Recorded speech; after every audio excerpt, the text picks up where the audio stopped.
everyone. You know what? It is Friday. Yes, Friday. That's what I'm telling you. How are you tonight? Welcome to Friday. Yes, people, you made it. You are at the tail end of another week. Only one more to go, and you can put week 65 and 66 in the books. Boom. Boom. Close that book on that week. One more day. You got this. You got this. Yes, you do. How are you tonight? Tell me about your day. Tell me what is happening in your world. Hey, Kitty, great to have you here on this Friday night. I hope all is well in your world.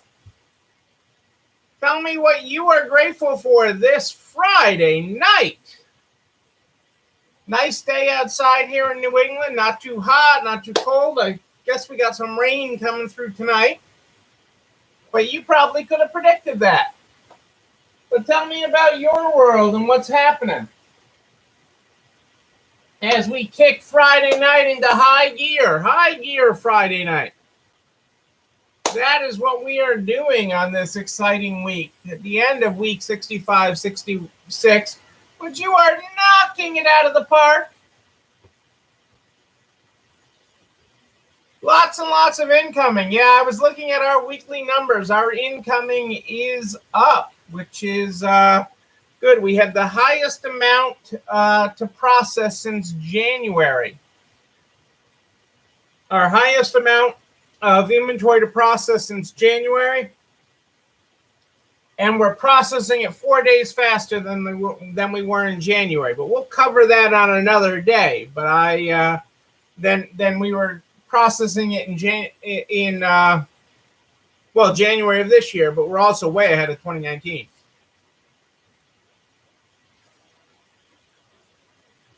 Hey, Pat, I am glad you have had an awesome sales day today.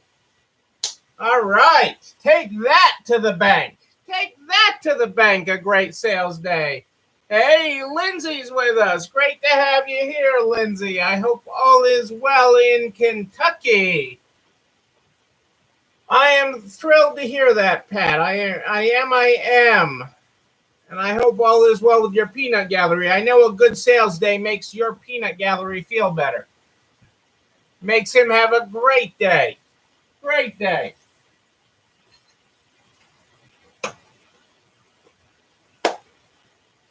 I love all this good news at the end of the week. I love it. You know, great incoming means great future sales.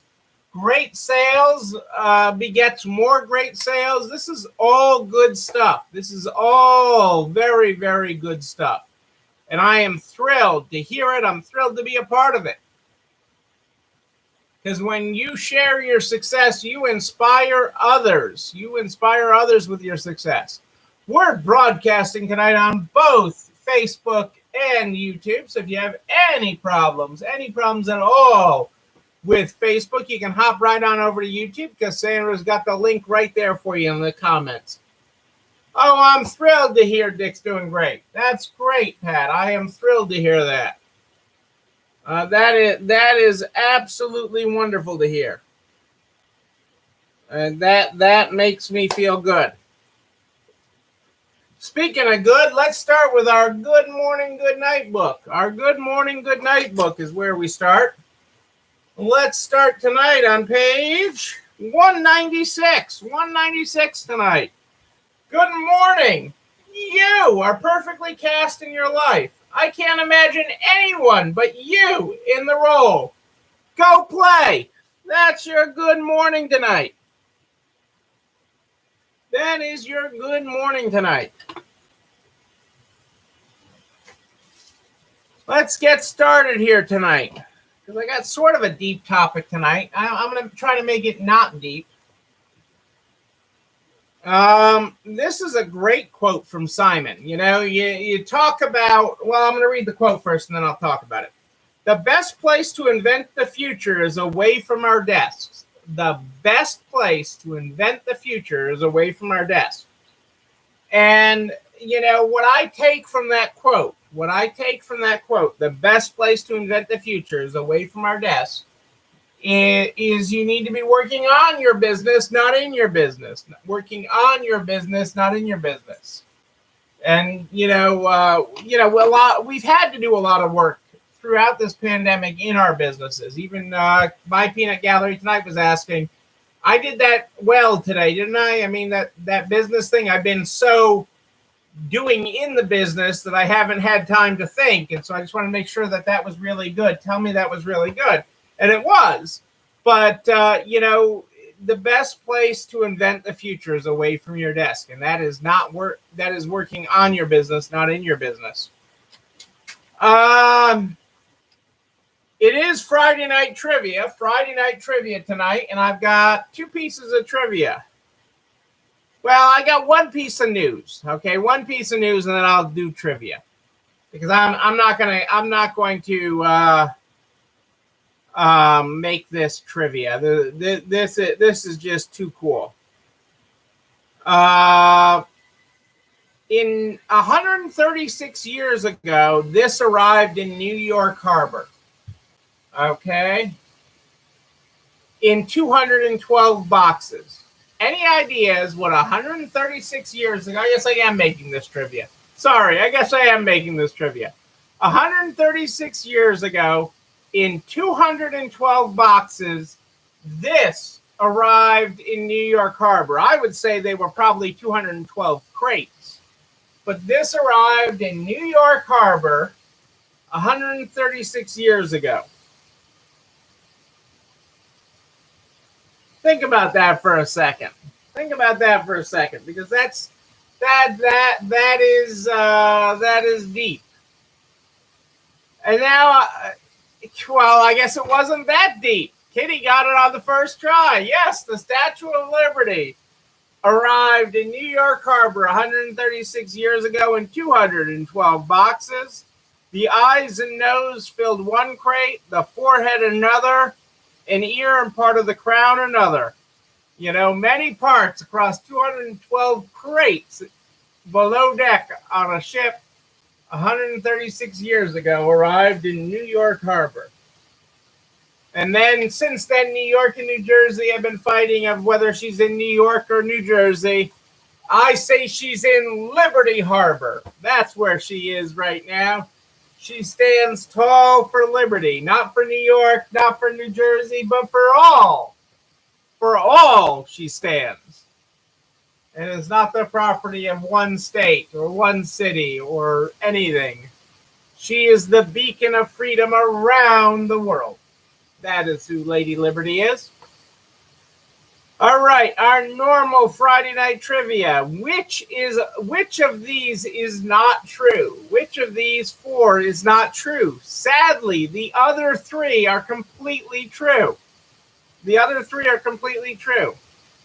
Story number one, Apple is considering launching a subscription-based healthcare service. Story number two, thousands have signed a petition banning Jeff Bezos, the founder of Amazon, from returning to Earth after his space vacation.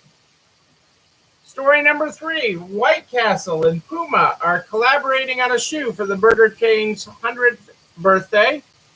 Or REI gave a customer a $50,000 check after he climbed Kankachukka-Nuba, the world's third highest mountain, in REI boots. So one of those is fake. The rest of them are real. Is it Apple is considering launching a subscription-based health service? Have thousands signed a petition banning Jeff Bezos from returning to Earth after a space vacation?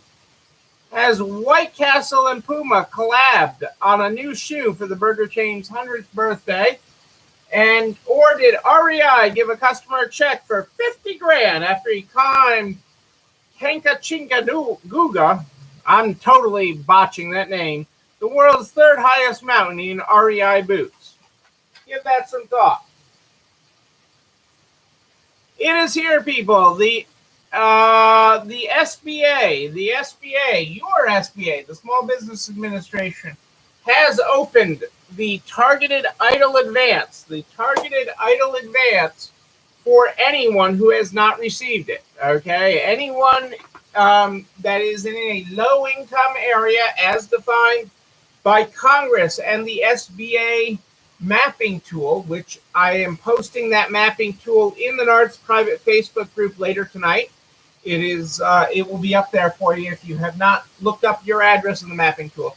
If you have not received the advance, if your business address is in that zone, you are now eligible, regardless of anything else, as long as you have not received it, or committed a crime against the government. You are eligible to apply for the targeted idle advance. All that you need to do, if you haven't already done so, is apply for an economic injury disaster loan, which you can do at SBA.gov. So that is open to all starting now, but you have to be in that low-income area as defined by Congress 10 years ago, not today. In the last census, censuses do matter. Again, census do matter. And if you are in one of those zones, you can apply. The map will be up. If you have not looked up your address previously on the map, you should look it up on the, it'll be on the NARTS private Facebook group within the hour. And it'll be over at narts.org/resalestrong by noon tomorrow. So that will track your eligibility for that, and then you can apply. Let's see, we've got multiple guesses on our story of the week here. Kitty thinks it's preposterous that White Castle and Puma are collaborating on a new shoe for the burger chain's 100th birthday. Kitty, I'm sad to say that they're not collaborating on one. They have it available in a couple different styles. They have it available. Hey, Jennifer's with us. Kelly's with us. Happy Friday, Kelly. Happy dinner. I'm going to be early tomorrow night. Just giving you a heads up since I know you're going to catch the replay. Say hi, Kelly's friends. I'm waving to Kelly's friends. We love Kelly. Hi, Kelly's friends.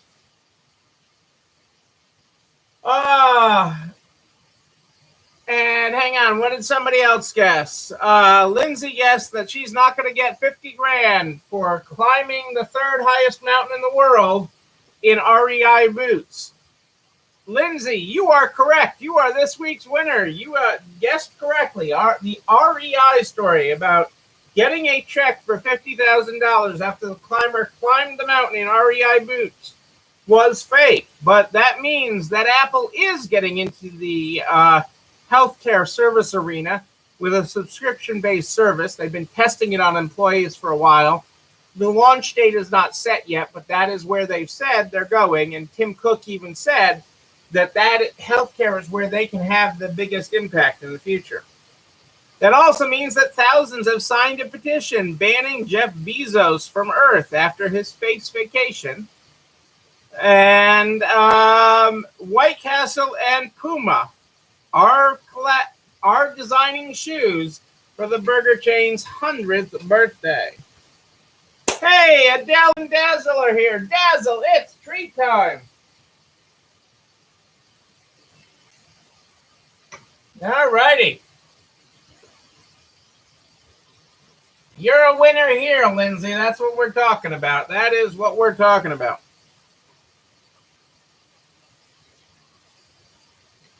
Okay, so tonight I promised you a talk about inflation. And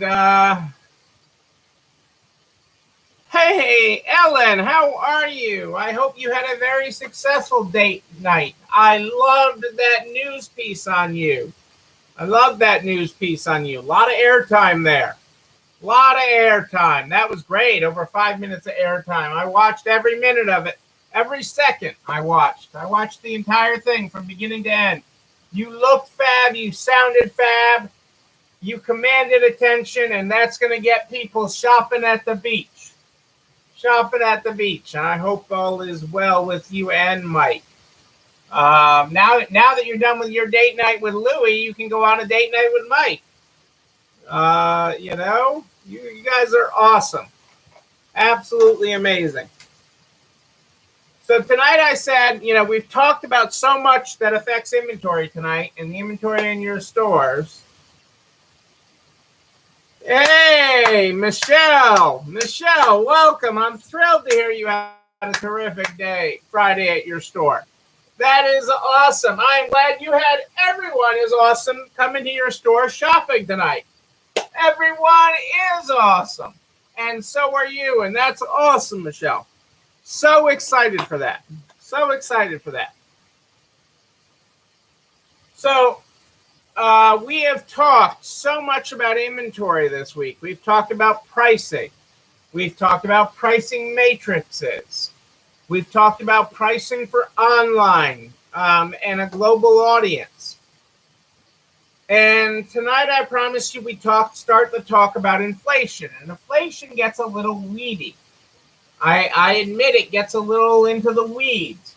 But I need to bring you with me into that so that I can lift you up out of it. So I need to bring you into the weeds so I can lift you out of the weeds. Does that make sense?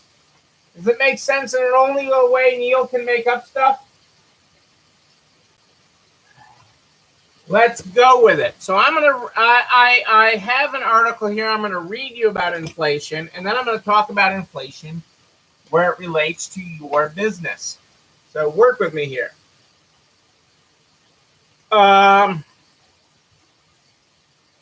Demand over supply. Here's a simple way to understand the recent rise in inflation. As the pandemic is receding in the United States, demand for goods and services is rebounding more quickly than the supply of those same goods and services. And when demand outpaces supply, prices rise. The demand part of the story is fairly obvious. More Americans are shopping in stores, eating in restaurants, and planning vacations. They're spending some of the savings they accumulated during the pandemic, including money from the government stimulus checks. Demand is not just back, but more than back, given the fiscal surge and pent-up savings. Supply, however, is not back. The pandemic disrupted supply chains for many items, including computer chips, paint, lumber, and sneakers. It's also disrupted work habits, and not everybody can or wants to return immediately to their old jobs. The taxi and ride-hailing industry is a good example of what happens when rising demand, more travelers, runs up against reduced supply, a shortage of drivers.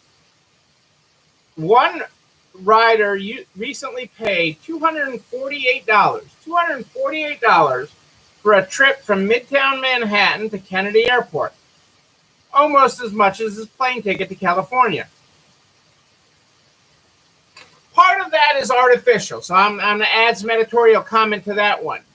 Part of that, taking an Uber from Manhattan to Kennedy Airport, part of that was subsidized previously by investment money. The insiders investing in Uber and betting on keeping prices low to get people hooked on Uber, and then using that hook and now raising prices. So that's not all inflation. Inflation has come in above expectations, Jerome Powell, the chair of the Fed, said after a meeting yesterday. During the meeting, Fed officials updated their inflation forecast, predicted that inflation would remain above 3% for much of this year, which is higher than their preferred level of 2%. The big question is whether the forces causing inflation to rise are fleeting, as Powell believes is quite likely, or whether they will continue for months and create a significant problem for the U.S. economy. There are some reasons to believe that the mismatch between demand and supply could last for a while. On the demand side, Americans have money to spend, thanks partly to all the stimulus that the government pumped into the economy. Look at what's happened to the savings rate over the last year, which measures the portion of income that households put aside each month. With excess savings, they can afford more of everything. Although companies are increasing the supply of many products to satisfy rising demand, they may not always be able to keep up. One unknown is how many people have decided that they prefer the slower pace of pandemic life and choose not to return to full-time work. A lower labor supply could lead to more competition for workers and to wage increases that would translate into price increases. Hey, Julie Jankowicz, great to have you here. If inflation remains elevated for months, it could feed upon itself. Companies would increase their prices to cover the higher cost of raw materials. Workers would ask for wage increases to maintain their buying power. The Federal Reserve might need to raise interest rates to prevent an inflationary spiral and rapid rate increases that has caused recessions in the past. One economist calls the chance of persistent inflation underappreciated. The low inflation scenario. But you can also tell a plausible story about why inflation won't last. This is the scenario that most officials at the Fed and the Biden administration consider more likely. One reason to be skeptical about dire inflation warnings is that economists have repeatedly overestimated the risks of inflation in the 21st century. And several features of modern American economy seem to restrain inflation. Global competition is one. Another is American workers' relative lack of bargaining power, which means that companies can often wait out temporary spikes without increasing wages. Fed officials believe these larger forces will prove more powerful than the short-term disruptions from the economy's post-pandemic reopening. Already, there's some evidence to support the Fed's view. Some companies have responded to higher prices and to the opportunity to make higher profits by increasing output. One example would be lumber prices. After rising sharply, are now falling. As the economy is opening back up again, prices are now moving back towards normal levels in leisure, hospitality, airfare, and the like. The coming end of federal stimulus will also serve to reduce demand. The spending from the $1.9 trillion that President Biden signed into law will expire by early summer. Once that happens, the decline in government spending will act as a drag on economic growth and hold down inflation. It's too soon to know which scenario will be close to reality. Regardless, it's worth remembering that inflation is not the only way to measure the U.S. economy. The best outcome for most Americans is a growing economy in which incomes are increasing faster than prices, leading to broadly rising living standards. Stable inflation almost certainly needs to be part of that happy outcome, but it's not enough. An economy with low inflation and weak income growth, which is to say the U.S. economy for most of the past few decades, has its own problems. Officials at the Fed and the Biden administration are trying to create a stronger economy without also causing a different set of problems.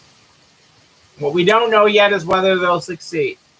That's a good summary on inflation. I like that, and I read that because I think it's a good summary on inflation and leads me into the discussion. You know, I dealt with the Uber ride, okay? But part of the reason the Uber ride was up so high is because it used to be subsidized by investors. Exuberance of investors flooding the company with cash allowed them to artificially keep the prices low through subsidies. They were subsidizing the cost. Uber was subsidizing the cost of that. In today's world, you're seeing rises in costs in everything. The American consumer has quickly seen the price of everything from groceries to gasoline over the past year. The things that they're buying or have been buying are all going up. And that is what the American consumer is used to. They are used to going and getting takeout, going to a restaurant, seeing the price of everything go up. Part of it is you have to remember that this economy has gone through tremendous innovations. Depending on what expert you listen to, the economy has advanced 5 to 10 years ahead because of the pandemic. You know, through innovation, through faster ordering, through faster doing things differently has advanced either put the economy ahead 5 or 10 years. That has also happened with costs. Okay, costs have gone up 5 or 10 years. Your cost of labor, your cost of cleaning supplies, your cost of doing everything in business has gone up. I was asked for a story today to talk about the cost of cleaning in a store and still doing the cleaning. And we're all still cleaning. I know that, okay, in your stores. But, the cost of Lysol, okay, a 3-pack or 4-pack of Lysol at Costco is still double what it was pre-pandemic. Okay, it's not as bad as its worst points, but it is still much higher than it was. So it is costing you more to buy those monthly supplies, the regular cleaning supplies. And again, you need to be doing it, not because of what they say, how you get the virus, but because if you have to be cleaning, okay? Cleaning is caring, and showing that you're cleaning matters. It's that old, did a tree fall in the forest? Does anybody hear it if nobody was around? And if people don't see you cleaning, then they assume you're not. So the costs of everything in business have gone up, okay? Your cost of labor and attracting labor has gone up. Retaining labor, okay, has gone up. Hey, Deanne, great to have you here live tonight. So that is important to understand. What especially the clothing stores have not understood, okay, in this, and you're just about to see it, because clothing has been down. Clothing shopping has been down. Furniture shopping and decor shopping up, clothing shopping down. But that's about to switch. That's about to switch. And it's not going to be I don't want to set out the gloom and doom on furniture, okay? But it's not going to be the gangbusters that it was, because people are going to be focusing on other things, and there's only so much money to go around. It's a zero-sum game. So they're about to be spending more on clothing, okay? And your costs are higher, okay? It is okay to raise your prices on clothing. Yes, it is switching, baby. Yes, Michelle, it is switching. And you're only feeling those early wins, those early you're seeing it start to come in, and you're like, excuse me. And you're like, it's changing, but it's about to change drastically. Okay, it's about to be seas of people coming through. Seas of people coming through buying clothes and buying up clothes. And especially as we head back to fall. One company in New York, and I forget which one. I'm going to say Merrill Lynch, but I could be wrong on that. Okay, one of the big banks, investment houses in New York, was quoted as, if you can go out to dinner, you can come to the office. That was his letter to employees. Not necessarily the tact, okay, or political correctness that I might have taken in that message. I might have found another way to do it. The restaurants in the city miss you. It's 5 o'clock somewhere, and our bar downstairs across the street from the office building misses you. I might have gone at it another way, but he said, unpolitically correct, if you can go out to dinner, you can go to the office. And so you're going to see a massive return to the office this fall to coincide with back to school, partly because back to school is childcare. And that is the American child care system. And I'm not being politically correct or incorrect in that. I'm just stating fact. Okay, that allows the female workforce, the driver of this country, okay, to get back to work and to rejoin the workforce. And that's a wonderful thing. Not all of them will, but many will. Okay, and they are going to want new clothes. They're going to need new work clothes. At the same time, kids are going to need new back-to-school clothes. The sweatpants ain't going to cut it anymore. And so people will be shopping, and they will be shopping in droves. This is the time, okay, to raise your prices. This is the time to raise your prices. There is one, you have supply, which most of the traditional stores are freaking out now because they don't have supply, and they don't know when their supply is going to arrive. They don't know when these boats can arrive. One company tried to hedge their bets on getting their items from China to the U.S. They actually bought a boat and bought containers. The two problems, okay, well, 2 out of 3 problems, okay, is getting space on a boat. They've now got their own boat. They bought their own container ship to just handle their goods coming from China to the U.S. back and forth, and to take their containers, their full containers and empty containers. They bought their containers. They bought the ship. The only thing they don't control, and why they still will have a supply chain problem, I mean, I love this story, but the part that they left out in this and why there's still a supply chain problem is you got to get the stuff on the boat, and you got to get the stuff off the boat. And the ports are congested, okay? So even if you have your own boat, even if you have all your own containers, you still got to get it loaded, and you still got to get it unloaded, and you got to fight a lot of other boats to make that happen. So, but I did love that Home Depot bought their own boat. I hope they didn't use their idle loan to buy the boat, because I said you can't use an idle loan to buy a boat. I do know Home Depot has taken advantage of pandemic credits for sick leave in states that have allowed it. Vermont, Massachusetts, I want to say New York, has given Home Depot and other major companies credits, employee credits for, and paid them for sick leave, to offer sick leave to their employees for COVID. And the states are paying for that. And I do know, because I've talked to the guy from Home Depot about that. And so I do know that's happening, because we sit on a few boards together. So these are real things.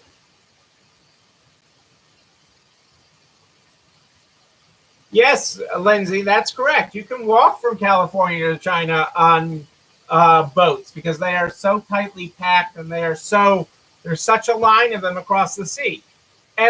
So you can't get your boat here faster. You can't get it loaded faster. You can't get it unloaded faster.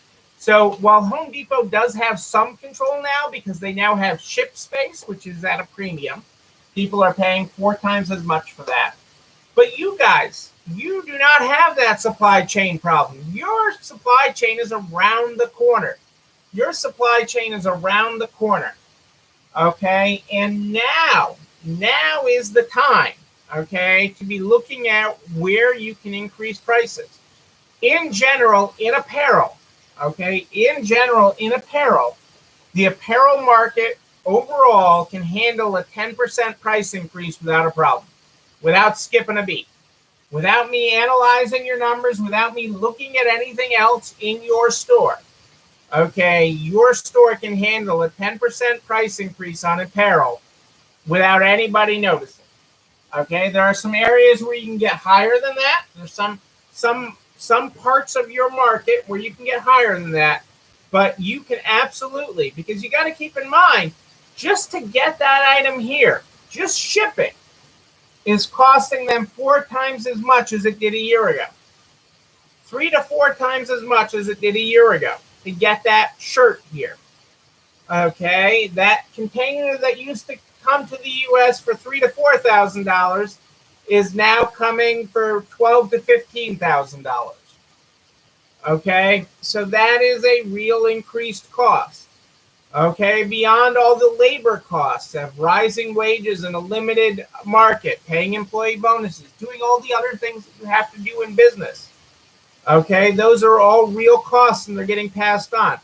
It is very real that you, who does not have a supply chain issue, but does have all these other costs that are going up,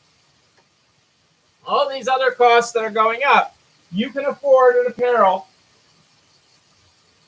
under current market conditions and the surge you are about to see. You have survived this long. You have come this far, but you did not come this far to only come this far.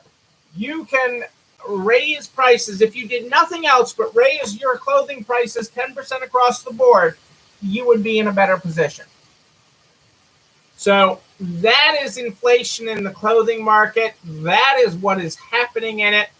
That is what I hope you take from this message. Take the 10. Take the 10% challenge. You have at least 10%, okay, at minimum. Many of you have pockets of your supply that you'll be able to raise it even more in. And I'm not talking about gouging people. I'm talking about making money. You are in business ultimately to make money, to serve your community, to take care of your team. All of these things are costing you more. Not to mention all the time that you were closed for being non-essential. Okay, you're essential now, baby. You are essential now. You are an essential part of getting kids back to school this fall, getting people back to the office, making the world keep spinning. You are essential now. And I do not want you to forget that.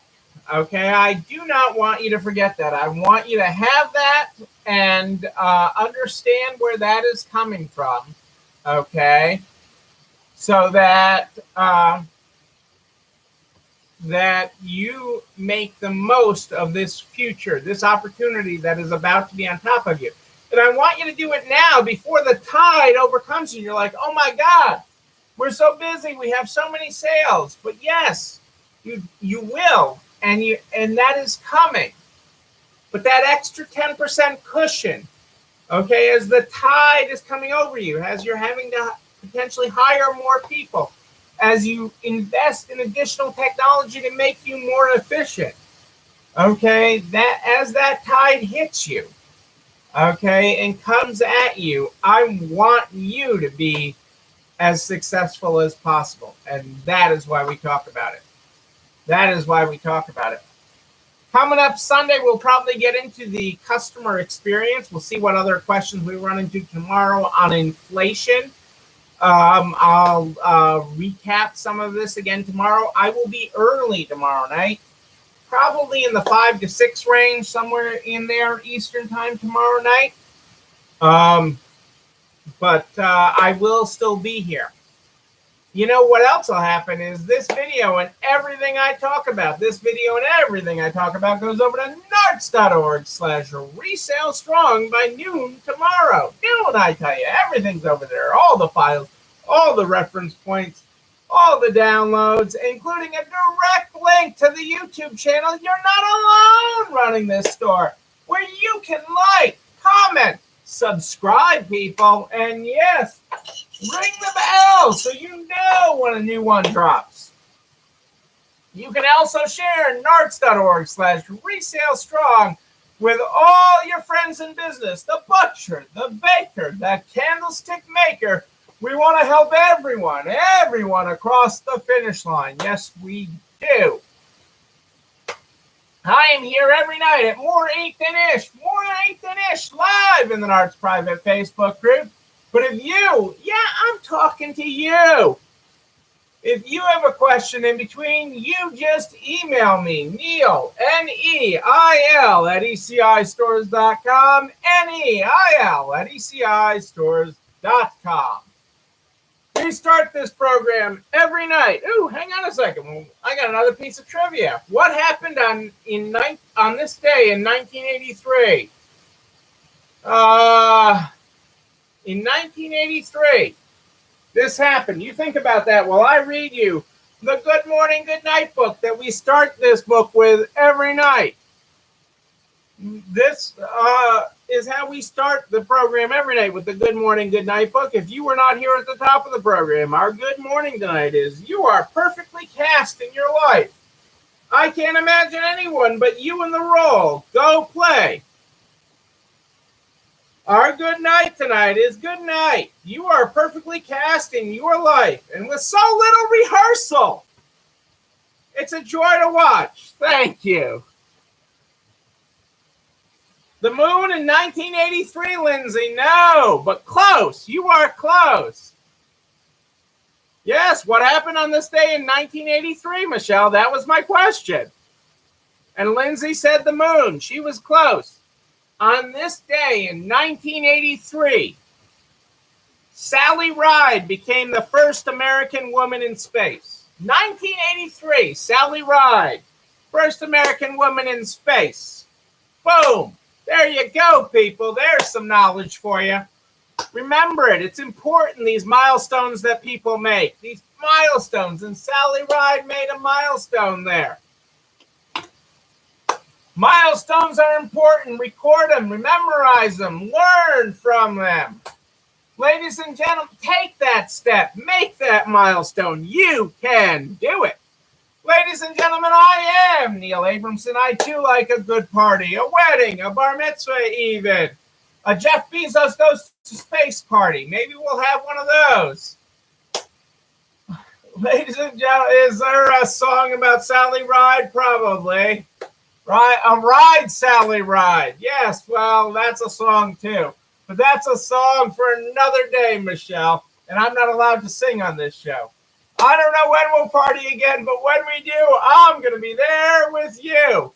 But until then, and until tomorrow night, at not more 8 than ish, I'm going to be early tomorrow night, Saturday night, early night tomorrow night. Know that you and you, but most importantly you, yes, I'm pointing right at you. You know I am. You're not alone running this store. It's time for dessert, everybody. Have a great night. I'll see you tomorrow.